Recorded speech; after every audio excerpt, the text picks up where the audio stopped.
नमस्कार, मैं हूं आपके साथ हिमानी नथानी और इस बुलेटिन में बात करेंगे बंगाल चुनाव की। बंगाल में चुनाव खत्म होते ही सियासी जंग अब स्ट्रांग रूम तक जा पहुंची है। स्पेशली कोलकाता की बात करें तो यहां के नेताजी इंडोर स्टेडियम के बाहर मिडनाइट हंगामा हुआ। टीएमसी ने चुनाव आयोग और बीजेपी पर गंभीर आरोप लगाते हुए स्ट्रांग रूम के बाहर धरना करना शुरू कर दिया। खुद मुख्यमंत्री ममता बनर्जी भी मैदान में 4 घंटे तक डटी रही। देर रात तक बीजेपी और टीएमसी कार्यकर्ता आपस में उलझते रहे, भिड़ते रहे। आखिर क्या है ये पूरा विवाद, आइए आपको समझाते हैं।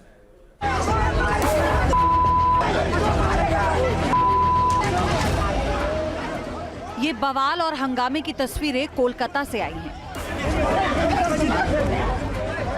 तारीख 30 अप्रैल 2026। जगह कोलकाता का ऐतिहासिक नेताजी इंडोर स्टेडियम।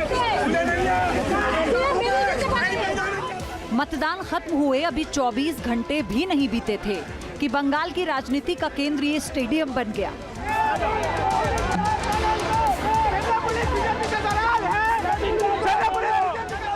अंदर हजारों ईवीएम मशीनें बंद हैं, जिनमें बंगाल का भविष्य कैद है। लेकिन बाहर जो हुआ वो किसी मिडनाइट हंगामे से कम नहीं। पहले ये तस्वीर देखिए। आधी रात को खुदीराम अनुशीलन केंद्र के बाहर हंगामा मचा है। आरोप है कि ईवीएम स्ट्रांग रूम में ईवीएम और बैलेट बॉक्स के साथ छेड़छाड़ की गई है। टीएमसी के कद्दावर नेता कुणाल घोष और मंत्री शशि पांजा अचानक स्टेडियम के बाहर धरने पर बैठ गए। आयोग के अफसरों ने दोनों को काफी देर तक समझाया, लेकिन वो माने नहीं। रात करीब 9 बजे तक वो धरने पर ही बैठे रहे। ये इसका चोरी का इरादा पकड़ा गया, इसीलिए भाजपा आकर गोलमाल कर रहे हैं।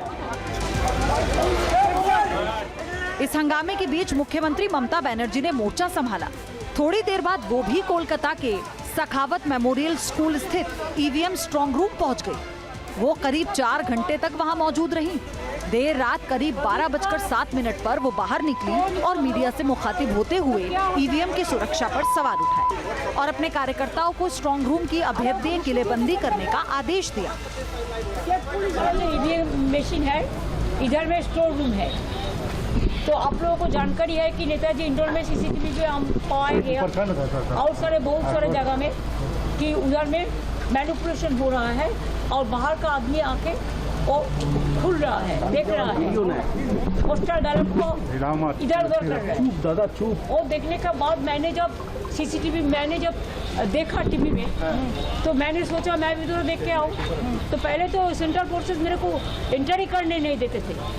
उसका बाद पूछा किसी से, बोला नहीं हमको जाने का हक है, बिकॉज वो लोग पहले किसी को अंदर में ही जाने नहीं देते। लेकिन as per our election rules, the candidate and election agent of any party is allowed. Strong room के बाहर सीएम ममता बनर्जी के साथ एक नीली गाड़ी भी पहुंची, जो टीएमसी की कैंपेन गाड़ी थी। बीजेपी कार्यकर्ताओं ने उस गाड़ी को देखते ही हंगामा कर दिया। बीजेपी कार्यकर्ताओं ने गाड़ी को रोका और आरोप लगाया कि ये गाड़ी गड़बड़ी फैलाने के लिए आई है। हार का डर इनको सता रहा है। जिस तरह से बंगाल की जनता और श्यामपुकुर की जनता ने अपना निर्णय दे दिया कल, यह हार का डर श्यामपुकुर विधानसभा केंद्र की तृणमूल प्रार्थी को सता रहा है। जो जिस डर से वो यहाँ पर आकर धरना की, सारी जिंदगी इन लोगों ने गैर कानूनी काम किए और आज भी ये लोग गैर कानूनी तरीके से आकर धरना किए। दरअसल पूरा विवाद एक वीडियो के बाद शुरू हुआ, जिसे टीएमसी ने सोशल मीडिया प्लेटफॉर्म एक्स पर शेयर किया। टीएमसी ने दावा किया कि वीडियो में चुनाव आयोग के अधिकारी नेताजी इंडोर स्टेडियम के पास खुदीराम अनुशीलन केंद्र में बने ईवीएम स्ट्रांग रूम में गड़बड़ी की जा रही है। टीएमसी का दावा है कि उनके काउंटिंग एजेंट्स को बिना बताए स्ट्रांग रूम खोलने की कोशिश की गई। इसके बाद स्ट्रांग रूम के बाहर बीजेपी कार्यकर्ता इकट्ठा हो गए। फिर तो दोनों तरफ से जमकर नोकझोंक हुई। बीजेपी नेता तापस रॉय भी मौके पर पहुंचे। देखिए मत रूपेश कुमार जी, आप देखिए सुनिए, देखिए 53 एक्ट इन पॉलिटिकल लाइफ, आप जैसे बहुत सारे आईपीएस देखे हैं, आपको भी देखे हैं। ऐसा मत समझाइए। आप लोग क्या किए हैं, क्या करते हैं, सबको जानकारी है। ये हमको मत 24 सीबी बार किया है, 24 सीबी बार किया है। अब क्या समझाइए हमको। Last parliament election was looted by the miscreants and Vineet Goyal. अब हमको समझाइएगा। ना आप बाहर आप रही सब ये लोग ना जो यहाँ चिल्ला रहे हैं सबको ही हटाएं। हंगामा बढ़ता देख पुलिसकर्मी और केंद्रीय सुरक्षा बलों के जवानों ने दोनों पक्षों के लोगों को हटाना शुरू किया। टीएमसी ने बीजेपी पर आरोप लगाया कि धरना शांतिपूर्ण चल रहा था, लेकिन बीजेपी कार्यकर्ताओं ने वहां पहुंचकर हंगामा किया। शांतिपूर्ण धरना था। हम लोग का कुणाल घोष, शशि पांजा, हम लोग शांतिपूर्ण धरना में थे और भी एआईटीसी के पार्टी के इलेक्शन एजेंट्स थे और भी प्रार्थी आए। बीजेपी आके हंगामा किया यहाँ, हम लोग शांतिपूर्ण बैठे थे। मामले की गंभीरता को देखते हुए पश्चिम बंगाल के मुख्य निर्वाचन अधिकारी मनोज कुमार अग्रवाल ने तुरंत स्थिति साफ की। उन्होंने इन आरोपों को आधारहीन बताया और सुरक्षा का भरोसा दिलाया और कहा कि पोस्टल बैलेट की छटाई हो रही थी, सभी ईवीएम सुरक्षित हैं। 8 जो स्ट्रांग रूम है वहाँ पे 7 ईवीएम के और 1 पोस्टल बैलेट का, सबका सीसीटीवी फीड तो बाहर जा रहा है। बाहर का 3 लेयर है सिक्योरिटी का, उसके बाहर है सीसीटीवी जहां पॉलिटिकल पार्टी के लोग बैठ के दे सकते हैं। उन्होंने हलचल देखी कि 4 बजे आसपास हलचल हो रही है। हाँ, हलचल हुई 4 बजे के आसपास। हमारे स्टाफ गए, वो खोल लेते आपका कहते हैं पोस्टल बैलेट का रूम, क्योंकि पोस्टल बैलेट का रूम क्या नियम है कि 4 बजे खोलेंगे। सब पॉलिटिकल पार्टीज को as per rule election commission के इंटीमेशन दिया गया था, कैंडिडेट्स को आरओ नहीं दिया था। आपको आना चाहिए था वहाँ पे। बीजेपी ने भी इस हंगामे को ममता बनर्जी की हार से जोड़ा। बीजेपी नेता दिलीप घोष ने कहा कि हारने वालों के पास शिकायतें तो रहती ही हैं। हारने वाला कंप्लेन करता है।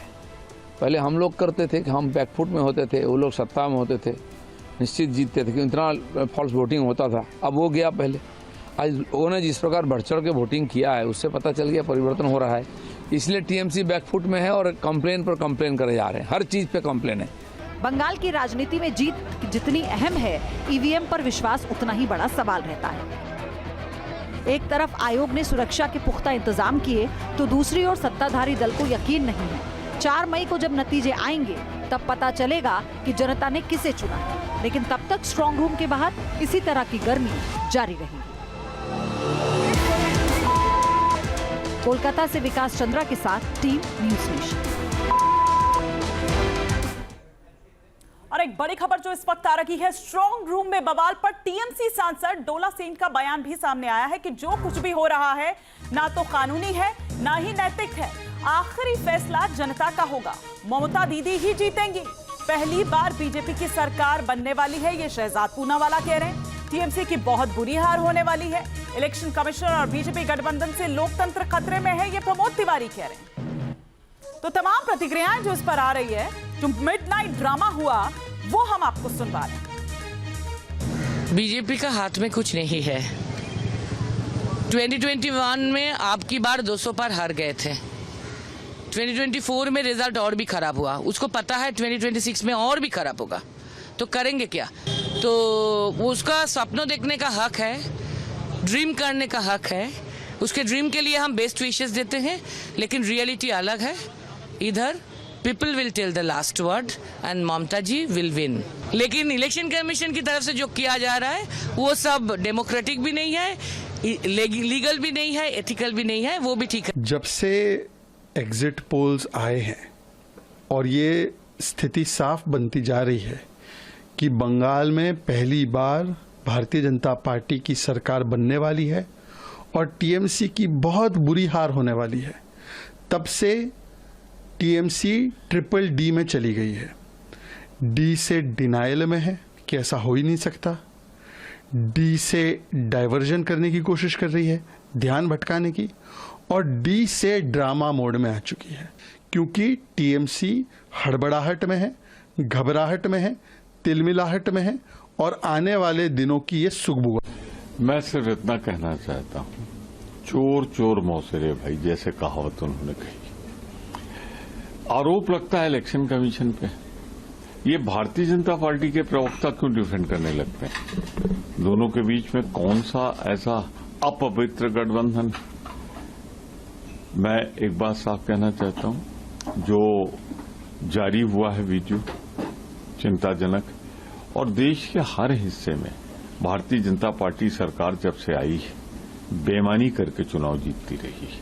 4 तारीख की हमें प्रतीक्षा करनी चाहिए। बौखलाहट किसकी है, हार कौन रहा है। अगर जीत ही रहे थे तो फिर स्ट्रांग रूम में क्यों वहां हेरा फेरी क्यों कर